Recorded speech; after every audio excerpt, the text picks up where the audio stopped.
Que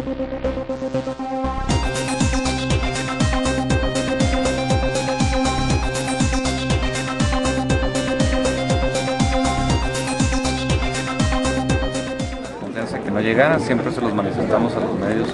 de que nunca nos había notificado la suspensión, de que teníamos todos los requisitos en regla y con la gestión del señor gobernador nunca tuvimos duda de que los recursos iban a estar depositados en el tiempo que consideramos, que era aproximadamente mediados de agosto.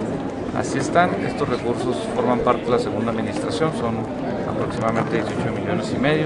El proyecto más importante con estos recursos será la construcción de la Comandancia Centro, pero asimismo se va a adquirir otro tipo de equipos, se le va a dar mantenimiento a redes,